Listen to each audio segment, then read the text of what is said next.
Hello everyone and welcome to Module 5 together. So we're going to continue our journey here in technology leadership.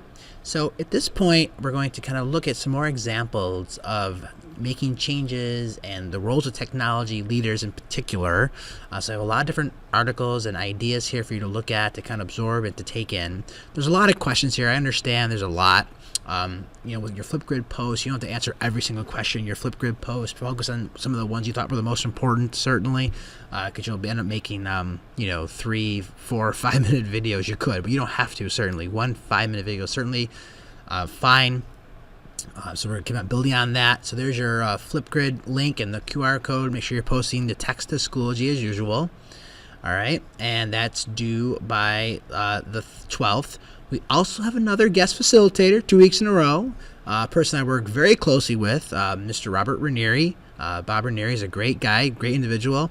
He is our microcomputer specialist, so he's the person who's really laying out the network and the Wi-Fi and making purchasing decisions too about Chromebooks and things like that. So I work with him a lot. So he's more of the, how should I say, the network capabilities and the hardware capabilities, while ed tech specialists are more trying to facilitate now that in the classroom. So you need to work carefully and closely with people who are on the ground floor building the network, right? So that's really important. He's also a person to talk about. We could, look at some of the things about troubleshooting. Now, the education technology exam that many are going to take to become an ed tech specialist is in flux. Meaning, years and years, when it first came out, when we were first doing this years ago, very easy pass rates. Everything was super, accessible. Everything we did together was perfect, and we had 100% pass rate on that exam. A few years ago, they made a shift in the exam. They started asking a lot of questions about networking and hardware and all these things that are really outside the realm of what an ed tech specialist does. And it's more what a microcomputer specialist does. So at that point, I had Bob talk a lot about this. Now, they went back now and finally changed it again, where they had the safety net exam. They're in the middle of making some more revisions to the exam. So right now, again, the exam is a little bit easier again. We're back up to our 100% pass rates, and they're shying away from some of these older, this hardware kind of networking issues. So it's in flux. I hope the state gets it figured out because it was a little bit frustrating for us, because here we are building a program designed to make you great facilitators in a classroom, not people who are going to be hardwiring and laying out, network cables and, fixing computer issues. You still got to be generally aware of those issues, right? But not specialized in those issues. So you can talk about all those things with him, which is great.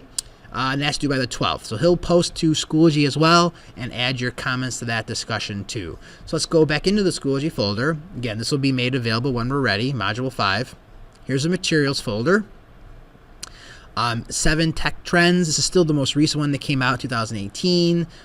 ISTE came out, which is really good. Future ready stuff. You got so much stuff here, I know. If you don't feel bad if you can't get through all of it, but I also put down some of the ed tech specialist aspects, like the exam and how the framework and preparing for the exam, just so you're aware of them, just so you have them, which is good to have in this one spot. All right, and then we get out of that. Here is Bob Ranieri's post. And then here's where your text post to Schoology. And then the deliverable this week, this is the important one. You did the draft outline, which I gave comments on you already. Now you're going to kind of put together this needs assessment, detailed written analysis, strengths and weaknesses. Also present your finds in a graph or graphic organizer. Pictochart's good. Lucidchart is good. There's so many different ones out there. Have some fun. We've already talked about Lucidchart in EDT 506 with me if you took that course already. So we've already done this. If you want to use that again, that's fine. You don't have to. But there's a lot of great things. Include some quoted excerpts from your interview with your technology leader. How the interview helped your needs assessment.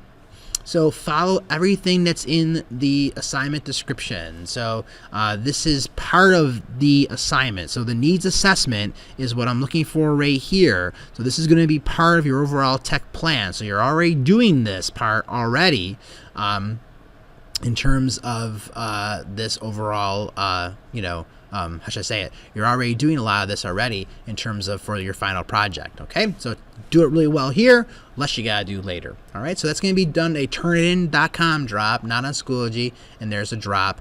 Continue to reply to each other on Flipgrid, and also reply to Neary on Schoology and continue reading that book. All right, so that'd be great. And there's just a reminder of your turn and drop for Module 5. All right, I hope this was helpful and looking forward to all your great posts. All right, take care. Bye-bye.